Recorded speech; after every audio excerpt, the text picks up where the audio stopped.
Numéro de troisième mi-temps, le CO Sport de San Pedro a très bien terminé la saison 2013-2014. Le CO Sport de San Pedro qui va très bien entrer dans la nouvelle saison avec la victoire devant la SEC Mimosa en coupe, la super coupe Félix Houphouët Boigny, et puis l'équipe du CO Sport de San Pedro qui, lors donc de la nuit des Oscars, qui remporte de très grands prix, 3 prix individuels sur 5, meilleur gardien de but, meilleur joueur Ligue 1 et puis meilleur entraîneur. Chez les dames, nos éléphantes sont passées à côté de l'exploit. Elles ont été battues par l'équipe du Cameroun 2-1 à la 118e minute. Mais l'espoir n'est pas perdu parce qu'il faut 3 places pour la Coupe du Monde. Eh bien, il va falloir batailler fort devant l'équipe de l'Afrique du Sud. Messieurs, bonsoir. Merci d'être sur ce plateau. Kone Tchegbe. Bonsoir Sébastien. Capi, bonsoir. Bonsoir. Bonsoir à vous, Koulibaly Seydou et Chouali Demandé. Bonsoir. Nous allons démarrer cette émission avec un débrief de cette finale entre l'équipe du CO Sport de San Pedro et la SEC Mimosa. C'était le week-end dernier à Yamoussoukro. Voici donc quelques images déjà avec une équipe de la SEC Mimosa qui avait des attaquants mal inspirés, et ça a commencé déjà à la 2e minute. Kone Tchegbe, vous avez suivi cette rencontre avec beaucoup d'intérêt. Une équipe de la SEC qui n'était pas au mieux de sa forme. Oui, la SEC n'est pas encore rodée. Vous savez qu'il y a actuellement un nouvel entraîneur, donc des nouvelles recrues également. Et donc il faut du temps pour que la SEC se mette vraiment à jouer de façon collective, de façon cohérente. Donc les erreurs qui arrivent sont... on peut dire que c'est des erreurs de naïveté parce qu'ils ne sont pas vraiment encore ensemble. Mais la SEC, c'est l'occasion pour la SEC de se remettre en cause et donc de se préparer pour entamer une bonne saison. Bakaykou Kapi. Oui, on voit à l'observation de cette action qu'il s'agit en fait d'une équipe qui a l'enthousiasme. C'est le début de saison. La SEC a en face l'équipe qui est championne, qui est finaliste de la Coupe d'Afrique. Donc la SEC vient à challenger et donc les jeunes gens ont à cœur tout de suite de faire la différence. Je vous dis qu'on est en début de match et le CO a même été surpris par la détermination de la SEC. Il y a eu comme ça 2 actions de suite et n'eût été leur naïveté. Le fait qu'ils ne sont pas en jambes, c'est le début de saison, ils ont eu le temps de pause que le CO n'a pas eu parce que le CO joue la Coupe d'Afrique. Et le fait que, ce que Tchegbe vient de dire, il s'agit de jeunes gens qui jouent à peine ensemble depuis un certain moment. Donc les mécanismes ne sont pas encore en place et ils n'ont pas encore eu le temps d'ajuster. Il y a l'imprécision due au fait que c'est encore le début de saison, on n'a pas encore pris vraiment ses marques et on n'a pas encore toute la confiance qui permet d'être lucide devant les poteaux. Je pense que c'est une équipe de la SEC qui va montrer de réelles qualités dans ce championnat. Je vais demander. Ouais, je crois que la SEC s'est créée des premières meilleures occasions de cette finale. On a vu tout à l'heure les 2 premières actions, ce sont des actions qui étaient construites. On va voir celle de la 25e minute également avec la SEC Mimosa. Allez-y. Oui, c'est des actions construites, mais malheureusement, la SEC n'a pas pu scorer. Je pense que si la SEC avait pu, vous voyez cette action-là, c'est une action de but. Si la SEC avait marqué d'entrée, on aurait assisté à un autre match. Donc là, les attaquants de la SEC ont joué vraiment petit bras sur cette action, très belle action, mais malheureusement, le défenseur du CO repousse le ballon. Et ça, c'est peut-être l'une des clés du match. Si la SEC avait vraiment marqué, on aurait assisté à une autre finale. Koulibaly Seydou. Oui, il faut dire que la SEC a pleinement joué son rôle de challenger. Parce que là, la SEC a attaqué la partie puis au plancher. Mais malheureusement, il y a eu un peu trop de précipitation dans le dernier geste. C'est ce qu'on a vu sur les actions qu'on a vues tout à l'heure là. On a vu que le dernier joueur qui aurait pu scorer s'est trop précipité, ou bien la dernière passe a été donnée un peu trop précipitamment. Donc la SEC a attaqué, a joué pleinement son rôle de challenger parce que là, le CO a même été surpris par cette réaction. Parce que quand on regarde un peu les 15 premières minutes de jeu de ces matchs, ont été pratiquement des matchs dans lesquels les jeunes joueurs de la SEC ont mordu dans le ballon. Mais c'est là aussi, il faut le dire que si la SEC n'a pas eu beaucoup de réussite, la SEC n'a pas à rougir de cette défaite. Parce que quand même, le COE aujourd'hui, c'est la plus grosse écurie de notre football national. Et sur ce plan-là, je pense que le COE a su le prouver par la suite dans ces matchs. Et puis, lors de ses premières actions, et il faut se dire aussi que c'est une équipe qui est en train de se mettre en place avec un nouvel entraîneur, avec de nouveaux automatismes. Donc, la machine ne peut pas être huilée du coup. Et tout est parti donc du côté du COE Sport de San Pedro qui a dominé la SEC 2-0. Et puis des joueurs qui en tout cas étaient plus en jambes, vous l'avez souligné tout à l'heure, parce que ces joueurs-là disputent déjà la Coupe de la Confédération. Ce sont des joueurs qui attendent la finale de la Coupe de la Confédération. Tout est parti à partir de la 20e minute avec cette équipe du COE Sport de San Pedro. Bakayoko Kapi, on va rester avec vous, qui avait des joueurs qui étaient bien inspirés ce jour-là. Oui, on a vu des joueurs qui avaient vraiment envie de jouer, mais cela dit, au niveau de l'attaque du COE, on a pu constater que l'avant-centre Kameni est un garçon qui a de grandes qualités athlétiques. Donc, il joue beaucoup sur ses qualités physiques et athlétiques. Malheureusement, il a une imprécision dans le dernier geste qui laisse croire que techniquement, il faut qu'il travaille encore un peu plus pour assurer la finition de ses actions. Vous voyez sur cette balle, on lui a remis un ballon vraiment bien décalé. Il est monté comme il faut. Il prend le bon élan, mais malheureusement, il shoot. On a comme l'impression qu'il se contente simplement de shooter. Il ne vise pas une position, il ne cherche pas à mettre la balle hors de portée du gardien. Il cherche simplement à donner de la puissance en espérant que voilà, ça va arriver au bon endroit. Malheureusement pour lui, c'est un shoot qui va tout droit là où son pied est dirigé, c'est-à-dire complètement à côté de la cage. On va retrouver l'équipe du COE Sport de San Pedro avec le même joueur, dans le même registre, parce que toutes ces actions sont parties du côté gauche. 28e minute, encore une fois, le COE Sport de San Pedro qui a une très belle balle. Vous allez voir cette image qui démontre encore une fois que le COE avait une domination nette sur cette rencontre. En fait, la domination du COE ne surprend pas, puisque vous voyez, lorsque nous regardons les normes internationales, les équipes européennes ont 60 matchs par saison et le COE, en jouant la Coupe d'Afrique et le championnat, approche déjà les 40 matchs par saison. Donc il est logique que le COE soit déjà vraiment bien en jambes et que les joueurs soient en de bonnes conditions physiques. Et donc lorsqu'on voit cette action, vous voyez, c'est la balle qui sauve la SEC. Il faut dire que le joueur il vise bien, il met la balle là où il faut, mais il n'est pas vraiment précis. Mais c'est une action qui méritait de finir au fond des filets. Alors une bonne tenue de balle hein, des joueurs du COE Sport de San Pedro, une bonne tenue de balle qui va se concrétiser à partir donc de la 44e minute. Allez-y. Oui, c'est une équipe qui a une volonté de conserver le ballon, de se projeter vers l'avant avec des joueurs, des latéraux qui vont très vite, comme Mansou à droite, Kone Ibrahim à gauche. Et puis, généralement, le COE est disposé en 4-4-3. Au milieu du terrain, vous retrouverez Christian, Essis Baudelaire. 4-3-3. Ouais, 4-3-3. Essis Baudelaire, Dambélé Suleiman, Assalé à droite, Kameni et Kwaou Herman. Donc, c'est une équipe qui joue, une équipe joueuse, qui va de l'avant, qui écarte le jeu sur les côtés. Et puis, malheureusement, cette équipe, aujourd'hui, l'une des faiblesses, on parle du COE, tout le monde parle du COE, mais il y a une faiblesse, c'est sur le plan... On regarde tout de suite, on va aller avec cette action. Oui. Il y a eu quand même une hésitation du côté de la défense de la SEC Mimosa.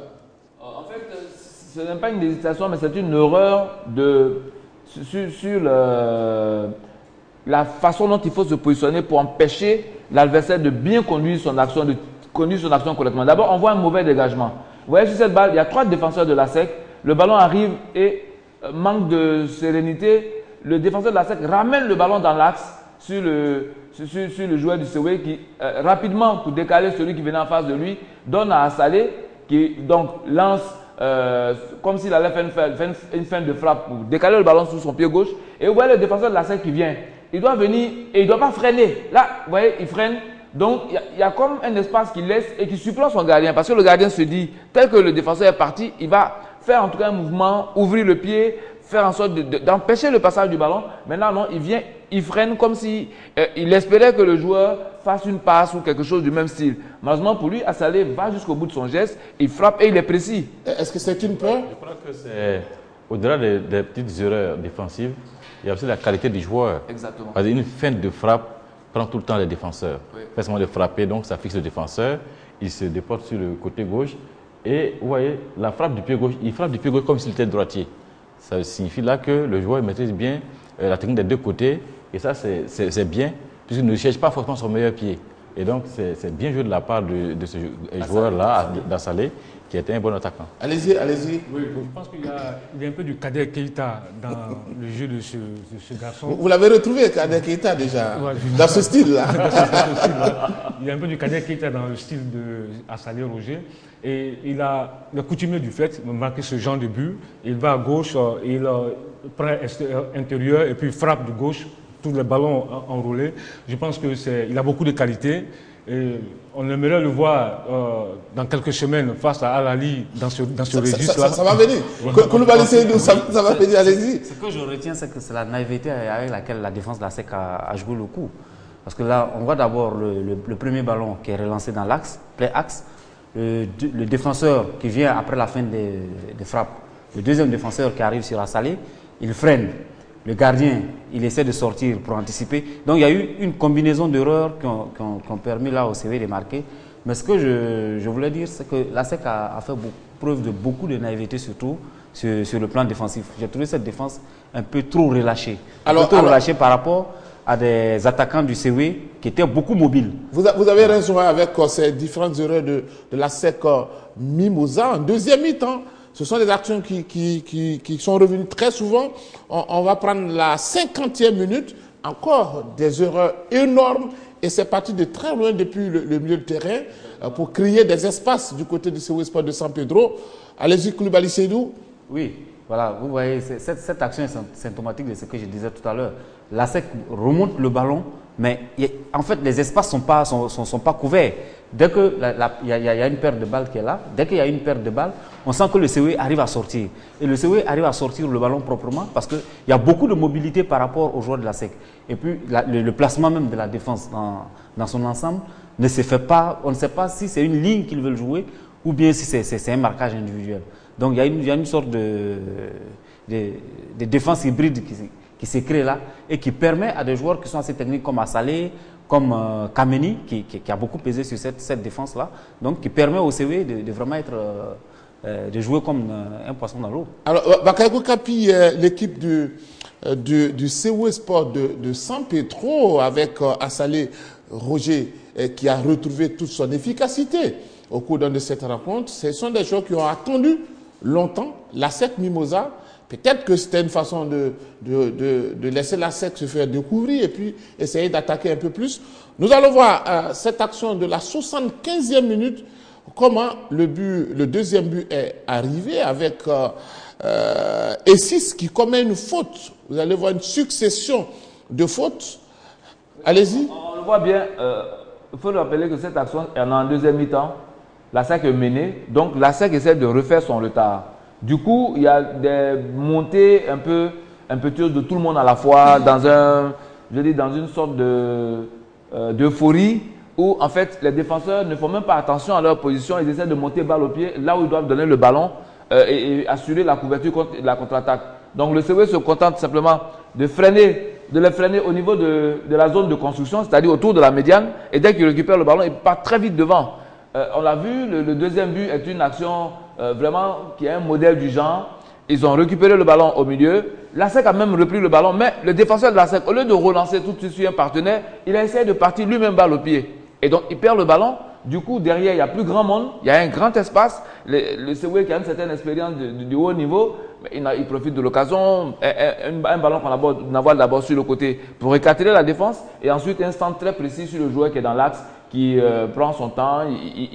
Il prend vraiment le temps d'ajuster pour ne pas rater ce dernier geste. Et donc, on voit sur cette action-là les niveaux d'expérience. On a une équipe enthousiaste, jeune, qui veut faire beaucoup de choses, mais dans un petit désordre dû au jeune âge. Il y a du travail à faire, hein, oui. Parce qu'il y a eu encore d'autres erreurs. Hein, 81e minute, encore la SEC Mimosa. Ce ne sont que des erreurs qui pouvaient profiter largement à l'équipe du CW Sport de San Pedro. Tout à fait. Il faut dire que sur le deuxième but, le défenseur axial qui perd le ballon, Bangali, c'est un peu sa faiblesse. Il a une bonne technique, il aime bien monter. Mais il ne le fait pas avec des 1-2 en faisant la passe à ses partenaires. Il aime beaucoup monter seul, balle au pied. Et lorsqu'il perd, comme il est défenseur axial, c'est l'axe qui est dégarni. Et donc, c'est vraiment dangereux de jouer comme ça. Je crois que c'est l'occasion pour l'entraîneur de les repositionner, de leur dire qu'un défenseur ne prend pas aussi autant de risques, mais qu'on assure la sortie de balle. Et ensuite, c'est au plan offensif qu'on fait plusieurs éléments au plan individuel. Alors, on va partir avec la dernière action qui nous a intéressés dans cette rencontre et qui a montré que le COS Sport de San Pedro était au-dessus du lot. C'était une équipe de la SEC qui était perturbée en tout cas tout moment parce qu'une fois que l'équipe de la SEC a le ballon, eh bien on perd cette balle et on ne sait même pas comment se repositionner. Voici une autre action. Oui, je pense que c'est véritablement le problème au niveau de la défense de la SEC, le positionnement des joueurs. Parce que tout à l'heure, comme le disait Koné, Bangali, c'est vraiment son péché mignon. Même en championnat, depuis des années, on le voit, il a une grosse assurance. C'est vrai qu'il a une belle technique. Sa conduite de balle est parfaite. Ce qu'il fait, c'est pas mauvais. Il prend des risques, il va de l'avant. Mais au niveau de la couverture, il n'y a pas eu de couverture. Lorsqu'il a perdu le ballon, le contre est parti rapidement et les joueurs du COE ont fait la différence. Et je pense que là, à ce niveau-là, au niveau du positionnement des joueurs de la SEC, Alain Guamene a vraiment du boulot. Il faut qu'il revoie le positionnement de ses joueurs au niveau de la couverture. Alors, on va aller du côté de Koné Tchèbra avant de venir à vous. Est-ce que ça s'étudie quand même? Oui, bien sûr. Les latéraux ont quel rôle à jouer à ce moment? En fait, là, l'équipe joue en zone, mais là, on constate que plusieurs joueurs dézonent. C'est-à-dire qu'ils quittent leur zone défensive, et donc ils se superposent souvent, et là, c'est très grave. Ça crée des espaces pour l'adversaire. Vous voyez, quand on joue en zone, on se met là, mais on ne se superpose pas. Donc, il faut être très agressif, il faut communiquer beaucoup. Alors, je crois que c'est... Koulibaly Seydou, donc on peut dire tout de suite que l'équipe du COS Sport de San Pedro était vraiment au-dessus de la SEC dans cette rencontre. Au-dessus au niveau de... Et qui remporte au-dessus ce trophée au niveau de d'ailleurs. l'expérience, parce que ça, il faut le dire. Parce que cette équipe de la SEC, c'est une équipe qui est en train de se reconstruire. Alors que le COE, c'est une ossature qui est en place depuis près de 3 ans. Donc, logiquement, le gain de la partie devait revenir au COE. Si la SEC avait gagné, la SEC aurait créé une surprise. Ça, c'est un. Maintenant, on a remarqué dans ces matchs que la SEC a joué avec beaucoup d'enthousiasme au début. Le COE a laissé faire. Et puis, après, le COE a plus fermé les lignes à partir de la médiane. Et à partir de ce moment, la SEC qui attaquait de façon un peu plus brouillonne, c'est complètement ouvert derrière. Parce que, comme l'a dit Koné tout à l'heure, beaucoup de joueurs ont dézoné. C'est pour cela qu'il parlait tout à l'heure d'une défense un peu hybride. Parce que finalement, on ne savait plus si c'est une zone où ils voulaient jouer, si c'est la ligne où ils voulaient jouer. Et finalement, tous les joueurs se retrouvaient groupés sur tout l'axe. L'axe de la défense de la SEC. Je pense qu'il y a beaucoup de travail là pour Guamene Alain. Alors, on va écouter donc à la fin de cette rencontre les deux entraîneurs. Il y a donc Guamene Alain du côté de la SEC Mimosa et puis Rigo Gervais du côté du COS Sport de San Pedro. Nous écoutons les deux entraîneurs. Oui, c'est une belle équipe qui a essayé de jouer. Au départ, je veux dire, c'est pas mauvais. C'est pas mauvais comme équipe. Il a l'expérience, ont acquis l'expérience de la compétition. Nous, on vient de former une équipe, donc c'est différent. Mais c'est une très bonne équipe. Et bonne chance à eux. Donc félicitations à eux et bonne chance pour la finale de la Coupe d'Afrique. La différence, c'est que nous, on était frais. Et eux, ils viennent d'arriver. Voilà, c'est maintenant qu'ils se préparent. Nous, on savait qu'on était frais, on était en jambes. Voilà, donc on a joué là-dessus à fond. On a mis un rythme, ils n'ont pas pu suivre. Et les occasions sont venues, on a concrétisé et puis il fallait gérer ensuite. Voilà, donc je pense qu'on était plus en jambes. Voici donc ces deux entraîneurs, l'équipe du COS Sport de San Pedro qui s'impose donc face à la SEC Mimosa 2-0 à l'occasion de la finale de la Super Coupe. Et puis le soir, il y a eu la nuit des Oscars, Ligue 1. Et ce jour-là, c'était une autre grande soirée pour l'équipe du COS Sport de San Pedro. Vous étiez peut-être à Yamoussoukro, vous avez participé. Hein? Vous n'étiez pas à Yamoussoukro? Vous n'étiez pas à Yamoussoukro. Alors, il y a eu quand même des efforts du COS Sport de San Pedro qui ont été récompensés avec 3 prix individuels. Et puis, on a eu donc meilleur gardien de but, Bowo Sylvain, qui méritait bien. Oui, ce n'est pas une surprise. Depuis, Alors là, c'est Rigo Gervais que nous découvrons en ce moment. Rigo, qui est le meilleur entraîneur de la Ligue 1. Oui, Rigo, c'est l'école Stélis. Hein. Il a appris auprès du vieux Owole Basile, paix à son âme. Et dans la discrétion, ce garçon a travaillé. Au Stella, il a fait ses armes. Il est venu au COE, il a confirmé. Aujourd'hui, on peut le dire, c'est l'un des meilleurs sur la place. Il a, dans son travail, il a une belle lecture du jeu. Quand vous voyez l'équipe du COE jouer, on sent déjà la griffe Rigo Gervais. C'est une équipe qui est joueuse, même au niveau, sur le plan défensif, les défenseurs, ce n'est pas une défense qui se dégage en griffe au hasard. Les remontées de balles sont propres. Au milieu du terrain, on a un triangle avec Kofi Christian, des joueurs qui jouent bien, une équipe joueuse, et puis des latéraux qui vont de l'avant. Je pense que Rigo, il est en train de prouver, et maintenant, il doit rentrer dans la lignée des grands techniciens ivoiriens, ceux qui ont gagné une Coupe d'Afrique. Il y a eu Yo Martial en 92 avec les éléphants, mais en 99 déjà avec l'Africa Sport. Et puis déjà il a rejoint Zari Mamadou qui avait déjà joué une finale africaine avec la SEC. Donc je pense que les techniciens ivoiriens qui ont joué une finale de Coupe d'Afrique, vraiment sont peu. Et là Rigo est en train de rentrer dans l'histoire. Nous espérons qu'il va gagner cette Coupe de la Confédération. Mais déjà il faut reconnaître qu'il fait du bon boulot. Et c'est à juste titre qu'il a été élu meilleur entraîneur.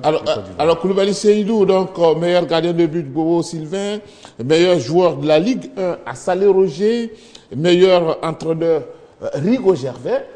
Je pense que ce sont des éléments qui méritent vraiment d'être honorés. Oui, il mérite d'être honoré, mais c'est surtout la récompense du travail de toute une équipe. C'est l'équipe du COE. Cela montre que le COE n'est pas champion de Côte d'Ivoire 3 années de suite par hasard. Et c'est pratiquement avec la même ossature. Donc, il y a un bloc qui est en place. Il y a une équipe qui a travaillé sur 3 ans. Et je pense que c'est la récompense, c'est le fruit de tout ce travail qui a été fait pendant 3 saisons. Rigo Gervais, on l'a vu au Stella quand il a commencé. On a vu déjà les prémices de ce qu'il pouvait être. Et puis, il est parti en cours de saison au COE.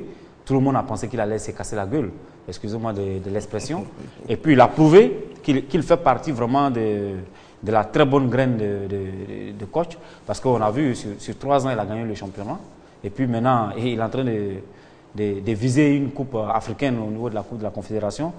Et puis, Assalé Roger, je pense que lui, depuis le départ du buteur, prête-moi le nom, de Zougoula, depuis le départ de Zougoula, le COE s'est cherché un temps soit peu un leader. Et je crois qu'aujourd'hui, Assalé Roger est le leader qu'il fallait à cette équipe-là. Parce qu'on ne peut pas avoir une équipe pour jouer le très haut niveau sans un véritable leader. Et je pense qu'Assalé Roger a su remplacer valablement Zougoula dans ce rôle de leader. Et puis, Bobo Sylvain, on voit un peu, hein, c'est un des rares gardiens sur le plan national qui soit resté le plus régulier ces 2 dernières saisons. Alors, avec vous, Koné Tchekbe, quand un entraîneur est récompensé, qu'est-ce que ça vous fait, vous? Parce que c'est aussi ce métier que vous adorez. Ça fait beaucoup plaisir, parce que les entraîneurs n'attendent que ça, avoir du temps de travail, c'est-à-dire à moyen et long terme, pas seulement venir en pompier chaque fois. Et donc, il a travaillé longtemps avec le COE. Aujourd'hui, les récompenses sont là. Et, vous voyez, il ne suffit pas d'être seulement dans un club pendant longtemps. Il faut que ce club aussi soit ambitieux, qu'il y ait des challenges à relever. Et ça, c'est le cas du COE. Vous voyez, jouer chaque fois le titre de Côte d'Ivoire, jouer chaque fois une place dans les poules africaines, c'est des challenges qui motivent les entraîneurs et donc qui leur donnent l'occasion à l'entraîneur de prouver ce qu'il sait faire. Et quand je pense un peu à Salé, international junior, qui est monté maintenant espoir et qui a déjà même qui a été sélectionné en équipe nationale A de Côte d'Ivoire, donc c'est logique qu'il soit aujourd'hui nommé meilleur, reconnu, pas nommé, que son talent soit reconnu au plan national. Je crois que le jury a fait du bon travail. Et l'année de même pour le gardien de but, qui longtemps d'abord est titulaire avec l'équipe nationale locale, qui est aussi souvent sélectionné par le sélectionneur national A, les éléphants. Et donc, c'est des choix qui sont vraiment justes. Et je pense que le jury a fait du bon travail, mais c'est la reconnaissance du travail fait, effectivement. Moi, je voudrais saluer même le staff, pas le staff seulement, les dirigeants du COE, parce que maintenir une équipe à ce niveau, il faut vraiment être ambitieux. Et c'est ce que nous attendons, les entraîneurs, qu'on ait des dirigeants ambitieux qui veulent relever les défis et donc ça pousse l'entraîneur à se surpasser, à donner tout ce qu'il a pour faire des résultats. Capi, qu'est-ce qui fait la réussite de cette équipe du COE Sport de San Pedro, son organisation? Quel est son secret réellement? Bon, pour ce que je sais, il y a d'abord l'enthousiasme et surtout l'ambition de son président. Parce que Eugène Diomandé, qui est un ami, a toujours montré beaucoup de passion dans ce qu'il fait. Il a été consultant ici, sur ces plateaux. On a vu la passion qu'il a mis dans ce rôle. C'est la même passion qu'il met au service de son équipe. Il y a le fait que, effectivement, une grande équipe, c'est d'abord une grande équipe managériale. C'est-à-dire une gestion qui est ambitieuse, organisée et rigoureuse. On retrouve les trois aujourd'hui au COE. L'ambition, on la voit dans la compétition. L'organisation se voit dans le fait que, vous avez au COE, il y a les membres du comité, du bureau exécutif, et vous avez un personnel avec à la tête un directeur du COE. C'est-à-dire qu'aujourd'hui, ils sont dans une organisation de type entreprise privée, avec des performances en objectif, avec une éthique dans le comportement des joueurs. C'est-à-dire qu'aujourd'hui, un joueur ne peut pas faire n'importe quoi. Tout est bien réglementé et Dieu merci, ils arrivent à bien tenir le groupe dans cette façon exemplaire de se tenir. Et les résultats sont là. La seule chose peut-être qu'il faut ajouter et qu'on peut leur proposer, c'est de faire en sorte que le modèle structurel, le modèle économique ne soit pas un modèle qui repose uniquement sur les ressources et les réseaux d'une seule personne. Parce que Eugène, il fait beaucoup aujourd'hui. Il joue sur ses capacités personnelles et sur son réseau de partenaires pour obtenir pour le COE les financements qu'il faut pour soutenir son ambition. Malheureusement, on le sait très bien. Le modèle associatif sur lequel repose notre football ne permet pas de donner aux dirigeants les moyens de continuer. Donc, ce que je souhaite véritablement, c'est que à moyen terme ou à long terme, il ait la capacité de transformer ce système associatif-là en un vrai système de gestion d'entreprise avec des investisseurs qui viennent pour faire du profit. Parce que si on reste dans le système associatif, on ne peut pas gérer le haut niveau longtemps. Parce que les ressources que cela nécessite sont absolument élevées. Il faut qu'à un moment donné, ceux qui mettent de l'argent dedans aient besoin de tirer profit de leur investissement. Et c'est cela qui va attirer d'autres investisseurs vers d'autres clubs. Je suis allé demander une réaction sur la réussite et puis l'organisation de cette équipe. Oui, j'ai eu la chance de suivre un peu cette équipe dès l'arrivée de Eugène Diomandé en 2003 à la tête du COE. J'ai vu un peu son projet. 3 ans après son arrivée, il a nommé, tout à l'heure, comme le disait Capi, un directeur général. C'est un ancien journaliste sportif. Amadou Nassien. Amadou Nassien, un ancien journaliste sportif qui est aujourd'hui directeur général du COE, qui connaît bien le football local, comme quoi les journalistes aussi peuvent occuper ce genre de poste-là. Merci beaucoup. Oui. Allez-y. Oui. Et puis aujourd'hui, mais ce n'a pas été facile. Le parcours du COE, ce n'a pas été facile. Il y a eu un début très difficile. Très difficile, surtout en Coupe d'Afrique. Je me souviens très bien de 2 déplacements à Monrovia contre une équipe du Libéria en Ligue des Champions. Ça n'a pas été facile. Il y a eu beaucoup. C'était vraiment un match tendu. Et puis, la douleur, c'était à Garoua. En 16e de finale de la Champions League, le COE est tombé 4-0. Et ce jour-là, croyez-moi, les jeunes avaient voulu vraiment tout lâcher. Mais malheureusement, heureusement, il a eu assez de force pour reprendre un peu de force. Et aujourd'hui, il est récompensé. Comme quoi, c'est dans la souffrance, c'est dans le courage qu'on bâtit un grand club. Et aujourd'hui, il est encore plus ambitieux. Parce que, croyez-moi, le COE a recruté Zézéto, Zézé Benance dit Zézéto, qui a déjà signé au COE. Il y a l'arrivée, on annonce un Colombien, on annonce un attaquant algérien très bientôt. Et puis il y a 2 attaquants burkinabés qui sont aussi annoncés. Donc déjà 5 renforts pour le COE Sport pour l'année prochaine. Je me demande quel sera le visage de cette équipe du COE, qui pourra battre cette équipe du COE la saison prochaine. Mais ça, c'est encore des supputations. La réponse, c'est sur le terrain. Mais c'est pour déjà vous dire que c'est une équipe vraiment ambitieuse. puisque le COE est engagé en Ligue des Champions l'année prochaine. Donc, Eugène est en train de préparer déjà le COE QV 2015. Donc, alors, quand vous dites l'année prochaine, il ne faut pas oublier que la saison commence cette année. Hein. Oui, bon, la saison prochaine. Non, mais attends, le championnat est reporté. Bon, mais ça va se jouer. Ça va se jouer. Koulibaly Seydou? Oui, il faut dire que le secret de cette réussite d'abord, c'est d'abord le travail. Il y a d'abord le travail à la base. Et puis il y a surtout le fait que Eugène Diomandé ait fait confiance à une équipe managériale qui soit assez performante et qu'il ait laissé vraiment le temps aux entraîneurs de faire